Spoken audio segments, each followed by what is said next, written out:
Bismillahirrahmanirrahim. Bismillah wa bihamdih. Assalamualaikum warahmatullahi wabarakatuh.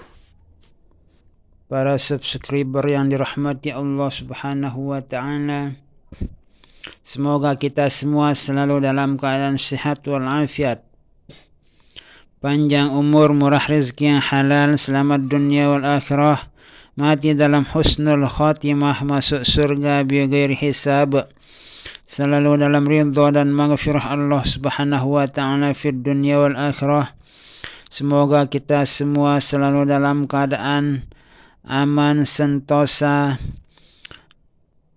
gemah ripah roh jenawi, selalu dalam keadaan dipelihara oleh Allah subhanahu wa ta'ala dari segala macam mara bahaya fid dunia wal akhirah.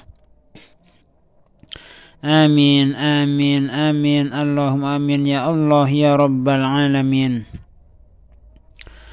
Kembali saya di sini bercerita khususnya kepada para subscriber dimanapun berada dan umumnya warga besar Nahdlatul Wathon dan Nahdlatul Wathon Diniyah Islamiyah, pewaris penerus perjuangan Al-Maghfurlah Bapak Maulana Syekh Tuan Guru Ki Haji Muhammad Zainuddin Abdul Majid Pancor, dan kaum muslimin muslimat dimanapun berada yang ingin menerima ilmu-ilmu hikmah yang pernah diijazahkan oleh Al-Maghfurlah Bapak Maulana Syekh Tuan Guru Ki Haji Muhammad Zainuddin Abdul Majid Pancor dan Al-Maghfurlah Bapak Tuan Guru Ki Haji Muhammad Muhsin Makbul Kota Raja selaku koordinator pusat jamaah wirid khusus yang pernah diberikan wewenang untuk mengijazahkan berbagai macam ilmu hikmah oleh guru besar kita Al-Maghfurlah Bapak Maulana Syekh Tuan Guru Ki Haji Muhammad Zainuddin Abdul Majid Pancor. Karena Bapak Maulana Syekh dulu pernah mengatakan bahwa satu-satunya muridku yang lulus dalam khalwat, sehingga beliau Tuan Guru Ki Haji Muhammad Muhsin Makbul itu diberikan wewenang langsung dari Al-Maghfurlah Bapak Maulana Syekh untuk mengijazahkan berbagai macam ilmu hikmah. Dari sekian ratus ahli wirid yang ditugaskan untuk melakukan berbagai macam wirid, namun hanya satu dari sekian ratus ahli wirid yang ada di Nahdlatul Wathon itu yang lulus dalam khalwat. Kalau misalnya Al-Maghfurlah Bapak Maulana Syekh tidak memperkenalkan Al-Maghfurlah Bapak Tuan Guru Ki Haji Muhammad Muhsin Makbul kepada jamaah Nahdlatul Wathon pada saat itu, mungkin kita tidak akan tahu siapa itu Bapak Koordinator Pusat Jamaah Wirid Khusus Tuan Guru Ki Haji Muhammad Muhsin Makbul tersebut. Namun Bapak Maulana Syekh secara tegas menceritakan dan memperlihatkan kepada jamaah warga besar Nahdlatul Wathon dimanapun berada bahwa inilah Tuan Guru Ki Haji Muhammad Muhsin Makbul, murid dari Bapak Maulana Syekh yang lulus dalam khalwat, satu-satunya murid Bapak Maulana Syekh yang dianggap oleh Bapak Maulana Syekh lulus dalam khalwat.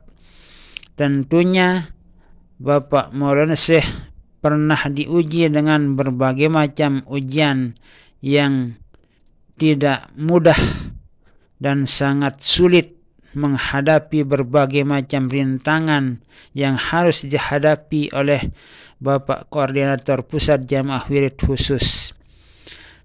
Seperti yang pernah diceritakan oleh beliau sendiri, pernah diuji untuk menghitung berapa banyak perempatan yang ada di Lombok. Coba bayangkan siapa di antara orang NW atau NWDI yang siap menghitung perempatan selombok dengan jalan kaki, tidak boleh pakai sepeda motor. Hanya satu dari sekian banyak murid dari Al-Maghfurlah Bapak Maulana Syekh yang siap dan lulus, itu pun baru satu dari ujian yang diberikan kepada Bapak Koordinator Pusat Jamaah Wirid Khusus.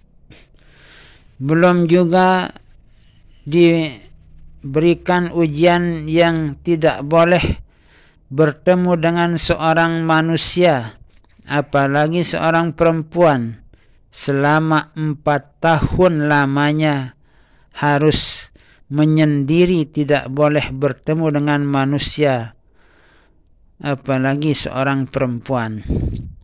Nah, setelah cukup 4 tahun berhalwat, bersembunyi di suatu tempat, maka datanglah seorang yang berpakaian serba putih, kemungkinan saat itu karena tidak diceritakan warna pakaian orang yang datang kepada Bapak Koordinator Wirid Khusus itu, membawa satu panci permata diberikan kepada Bapak Koordinator Pusat Jamaah Wirid Khusus. Satu panci permata itu kemudian diterima oleh Al-Maghfurlah Bapak Tuan Guru Ki Haji Muhammad Muhsin Maqbul, karena sudah lulus dari khalwat beliau yang selama 4 tahun tidak boleh bertemu dengan seorang manusia. Kemudian permata-permata tersebut, menurut cerita yang pernah saya dengar dulu, permata tersebut itu dijual karena diizinkan untuk menjualnya. Dan setelah terkumpul pas harga permata itu sejumlah harga ONH, ongkos naik haji, maka terkumpullah uang untuk Bapak Koordinator Pusat Jamaah Wirid Khusus untuk bisa menyetor tambang haji atau ongkos naik haji, karena sangat berkeinginan kuat untuk bisa menunaikan ibadah haji. Itulah permintaan dari Bapak Koordinator Pusat Jamaah Wirid Khusus pada awalnya, agar bisa naik haji pergi ke Makkah dan Madinah untuk melaksanakan ibadah haji dan umroh.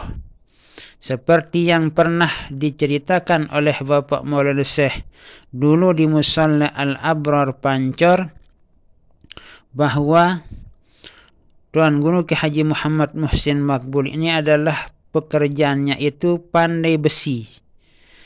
Pandai besi itu biasanya membuat yang bahannya itu dari besi seperti pisau, kemudian misalnya ranjang, itu yang dikerjakan itu untuk pandai besi dari pekerjaan sehari-hari dari Bapak Koordinator Pusat Jamaah Wirid Khusus dulu sebelum diberikan tugas khusus oleh Bapak Maulana Syekh. Kemudian setelah sekian lama Bapak Tuan Guru Ki Haji Muhammad Muhsin Maqbul itu sebagai pandai besi, terdetik dalam hati dan pikiran beliau itu untuk berkeinginan kuat agar bisa menunaikan ibadah haji. Itu cerita dari Bapak Maulana Syekh dulu. Padahal Bapak Koordinator Pusat Jamaah Wirid Khusus itu tidak memiliki harta yang banyak.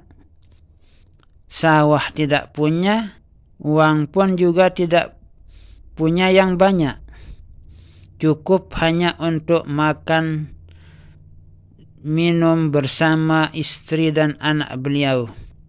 Itu sangat miskin keadaan beliau itu, namun tekad yang begitu kuat untuk bisa menunaikan ibadah haji, maka beliau itu pergi ke Pancor, Kecamatan Selong, Lombok Timur, Nusa Tenggara Barat, untuk menghadap kepada Al-Maghfurlah Bapak Maulana Syekh Tuan Guru Kiai Haji Muhammad Zainuddin Abdul Majid Pancor. Kemudian setelah sampai Bapak Koordinator Pusat Jamaah Wirid Khusus Nahdlatul Wathon itu di Pegadengan atau di kediaman Bapak Maulana Syekh, lalu Bapak Koordinator Pusat Jamaah Wirid Khusus itu menyampaikan kepada Bapak Maulana Syekh. Beliau itu menyampaikan sesuatu yang sangat diinginkan. Apa? Ingin naik haji. Pelungguh kira-kira begitu. Tiang ingin sekali meminta doa dari pelungguh agar saya tiang ini didoakan agar bisa menunaikan ibadah haji dan umroh ke tanah suci Makkah. Kemudian Bapak Maulana Syekh mendengar ucapan dari Bapak Tuan Guru Kiai Haji Muhammad Muhsin Maqbul itu, Bapak Maulana Syekh bertanya kepada Bapak Koordinator Pusat Jamaah Wirid Khusus Nahdlatul Wathon. Apa kira-kira pertanyaan dari Bapak Maulana Syekh kepada Bapak Koordinator Pusat Jamaah Wirid Khusus pada saat itu? Muhsin Maqbul, Muhsin. Itu belum ada kalimat makbulnya karena masih belum menunaikan ibadah haji. Jadi setelah menunaikan ibadah haji baru ditaruhkan Muhsin Maqbul. Apa keinginanmu datang ke sini? Lalu Bapak Maulana Syekh atau Bapak Koordinator Pusat Jamaah Khusus menjawab, keinginan saya untuk datang ke sini ingin didoakan agar bisa melaksanakan ibadah haji.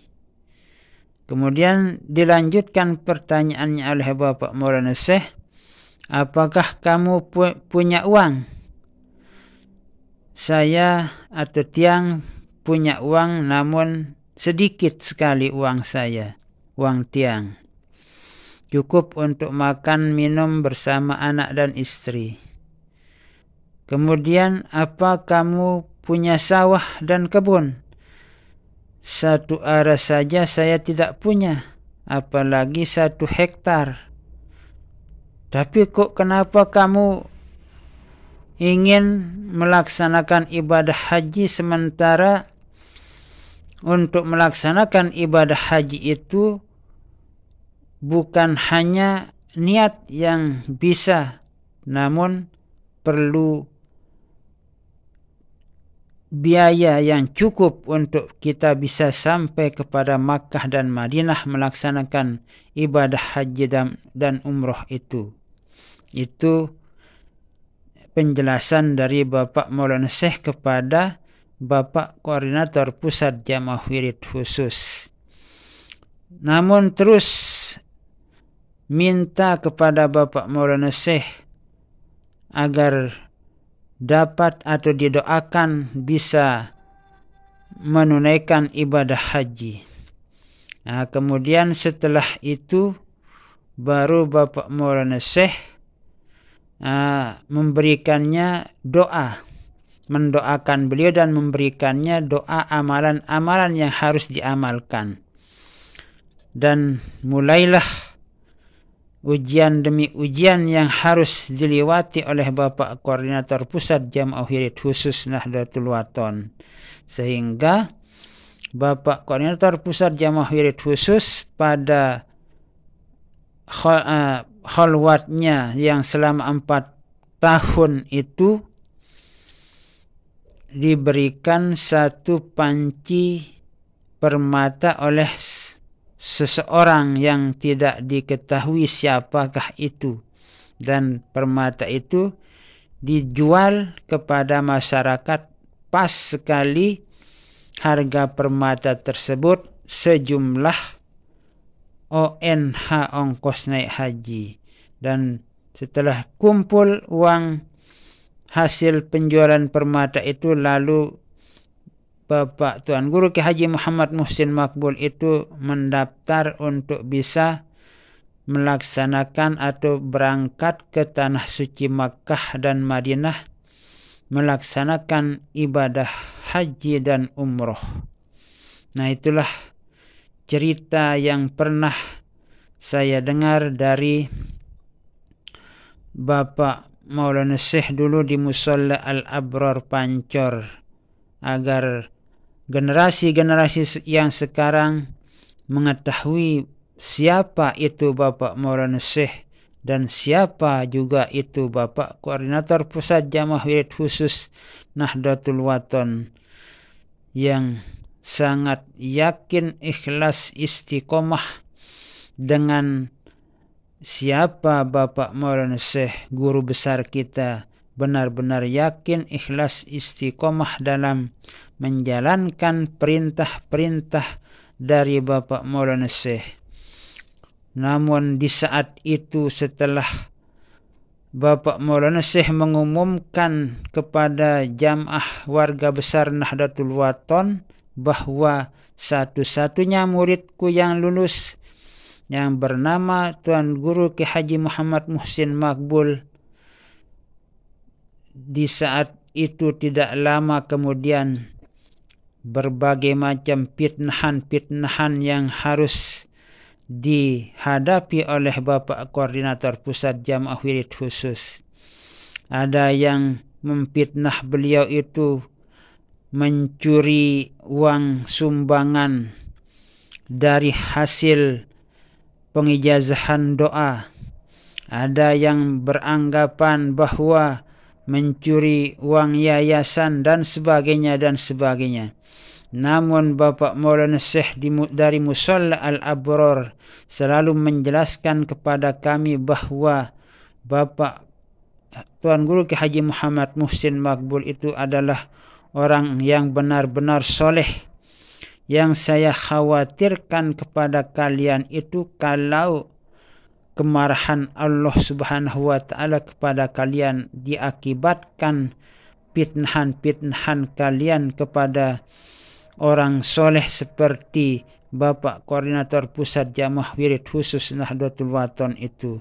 Itulah yang sering diucapkan oleh Bapak Maulana Syekh dulu kepada kami dulu di Ma'had Darul Quran wal Hadis Al-Majidiyah Asy-Syafi'iyah Nahdlatul Wathon Pancor. Maka dihimbau kepada orang-orang yang tidak senang kepada Bapak Koordinator Pusat Jamaah Wirid Khusus itu agar minta taubat yang sedalam-dalamnya. Kalau yang sudah memfitnah Bapak Koordinator Pusat Jamaah Wirid Khusus, datanglah kepada keluarga beliau untuk meminta maaf, karena agar jangan dosa-dosa yang begitu banyak kita bawa ke alam barzah nanti. Nah, itulah sebagian dari sejarah atau kisah dari Bapak Koordinator Pusat Jamaah Wirid Khusus Nahdlatul Wathon, sehingga beliau itu bisa lulus sukses karena menghadapi berbagai macam rintangan dan lulus dalam kholwat dan semua rintangan-rintangan yang dihadapi oleh Bapak Koordinator Pusat Jamaah Wirid Khusus selama 40 tahun ujian beliau dalam berkholwat. Tidak hanya 1 tahun 2 tahun, namun 40 tahun baru dianggap lulus oleh Bapak Maulana Syekh karena mampu menghadapi ujian-ujian yang diberikan oleh Bapak Maulana Syekh kepada Bapak Koordinator Pusat Jamaah Wirid Khusus Nahdlatul Wathon selama 40 tahun. Waktu yang tidak sedikit, namun karena mungkin itu adalah sudah bagian dari Bapak Tuan Guru Kiai Haji Muhammad Muhsin Makbul menjadi Ketua Koordinator Pusat Jamaah Wirid Khusus Nahdlatul Wathon. Dan inilah salah satu doa yang pernah diijazahkan oleh Bapak Koordinator Pusat Jamaah Wirid Khusus Nahdlatul Wathon, yaitu Asma Tongkat Saiful Haq. Jadi Asma Tongkat Saiful Haq ini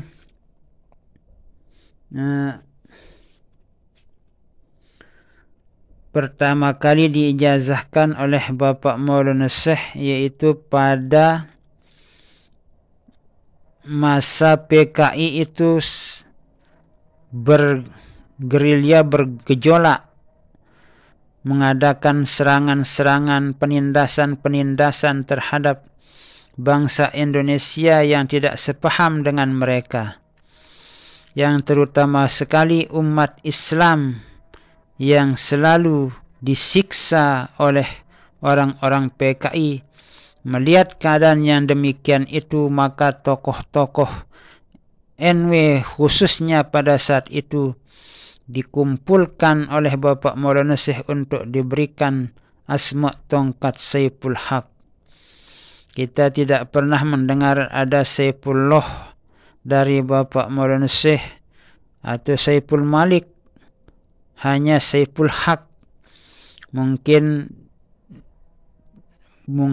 di saat itu belum saatnya untuk mengeluarkan Saifullah atau Saiful Malik, atau karena tidak ada yang meminta untuk diberikan ijazah Saifullah atau Saiful Malik.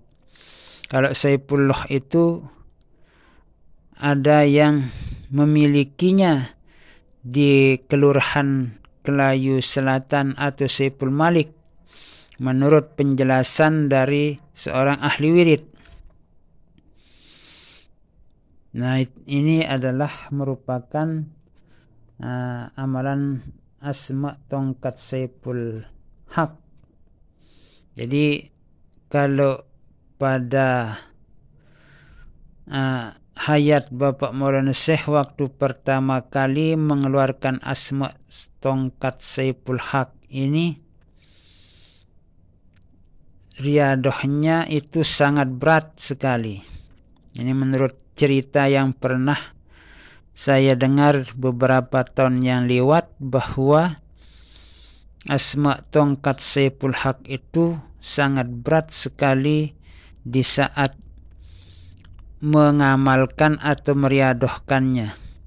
Bagaimana cara memasukkan atau meriadohkan Asma Tongkat Saiful Haq pada saat itu?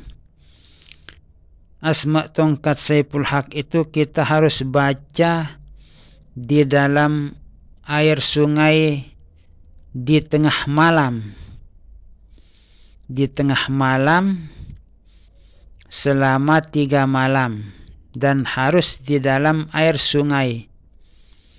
Di saat kita membaca Asma Tongkat Saiful Haq di dalam air itu, tidak boleh ada seorang pun yang melihat kita, seseorang manusia. Jadi tentunya harus dalam kondisi yang benar-benar sepi.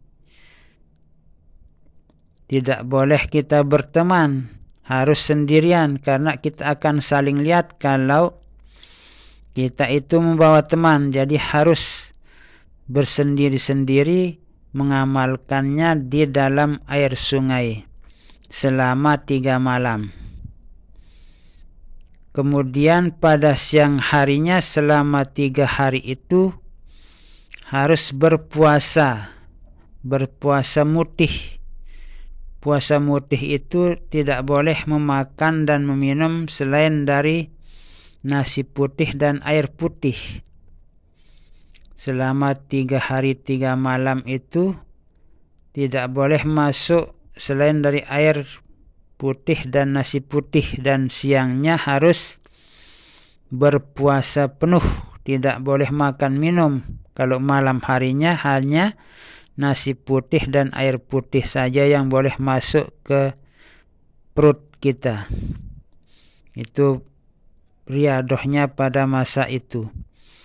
Kemudian setelah selesai yang 3 hari 3 malam itu, kita diharuskan, bahkan diwajibkan untuk memberikan sedekah kepada 10 anak yatim, memberikannya makan atau memberikannya uang sedekah kepada 10 anak yatim atau anak yatim piatu, yang terutama sekali yang ada di kampung-kampung kita.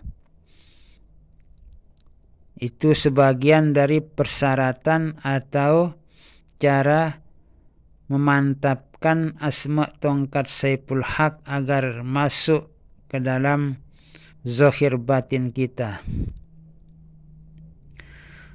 Dan menurut cerita dari Al-Maghfurlah Bapak Maulana Syekh dulu, orang yang benar-benar yakin ikhlas istiqomah dalam mengamalkan asma tongkat Saiful Haq ini pernah dites pada sebuah balon. Itu menurut cerita Bapak Maulana Syekh dulu. Begitu balon itu ditunjuk pakai tongkat Saiful Haq itu, langsung balon itu meledak. Langsung balon itu meledak dengan kekuatan yang ada pada tongkat Saiful Haq kalau benar-benar mengamalkannya. Kenapa asma tongkat Saiful Haq itu diberikan kepada para tokoh NW pada saat itu? Karena mewakili senjata api yang dipegang oleh orang-orang PKI.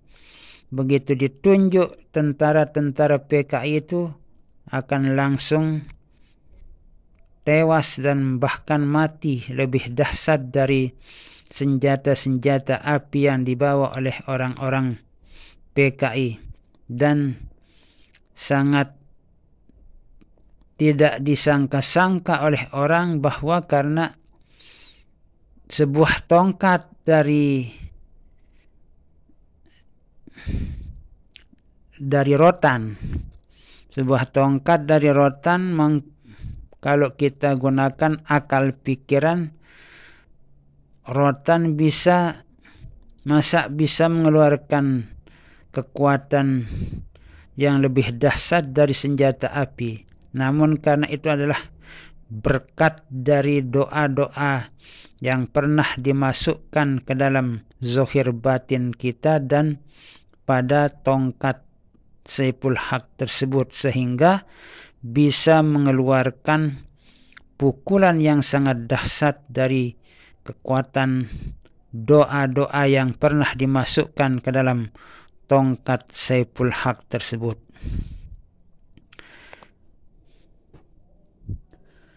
Pada tahun 2000-an yang lewat, ini model tongkat Saiful Haq yang pernah diterima oleh para jamaah. Dan kalau kita itu menaruh tongkat Saiful Haq itu harus dengan secara berdiri, tidak boleh tidur atau apalagi terbalik begini, tidak diperbolehkan. Jadi harus menaruhnya itu seperti ini, berdiri. Jadi yang putih di atas, yang hitam di bawah. Ini ada putihnya, kemudian ini ada hitamnya. Kemudian ini emat.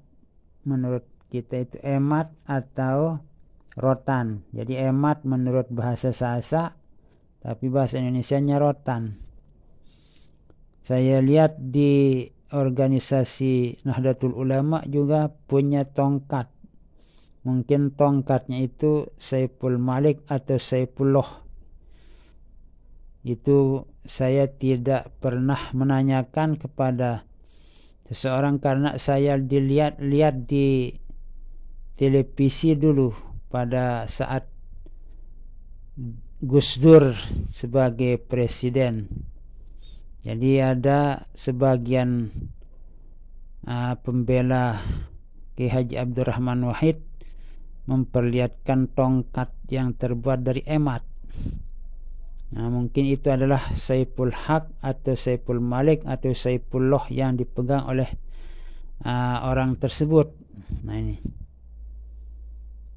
Tapi kalau di Nahdlatul Wathon itu Saiful Haq, tidak Saifullah dan Saiful Malik. Jadi bagi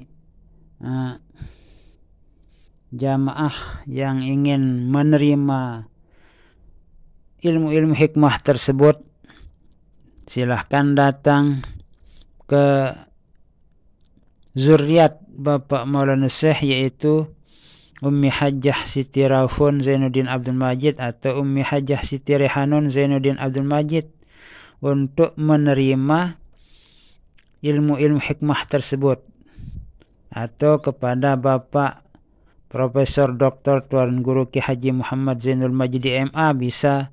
Pokoknya semua zuriat atau keturunan dari Bapak Maulana Syekh bisa kita mintai pengijazahan doa ilmu-ilmu hikmah tersebut. Kalau di organisasi Nahdlatul Wathon itu pada Ummi Hajjah Siti Rehanun Zainuddin Abdul Majid atau kepada anak cucu beliau, atau kalau di NWDI, organisasi NWDI itu pada Ummi Hajjah Siti Raufun Zainuddin Abdul Majid atau kepada anak cucu beliau yang soleh-soleh, semuanya alim soleh. Dan bisa juga ke anak dari Bapak Koordinator Pusat Jamaah Wirid Khusus Nahdlatul Wathon di Kota Raja.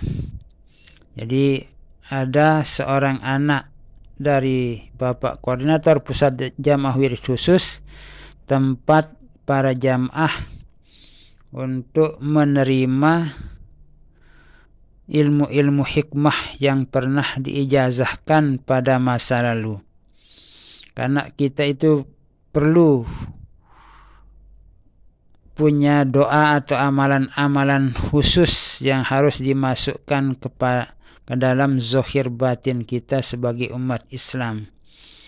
Kita harus punya doa dan usaha. Jangan hanya mengandalkan usaha tapi tidak mau berdoa, memohon kepada Allah, memohon perlindungan, memohon rahmat kasih sayang Allah. Itu sangat perlu sekali. Kita harus memohon kepada Allah Subhanahu wa ta'ala, karena yang memiliki kekuatan hanyalah Allah Subhanahu wa ta'ala.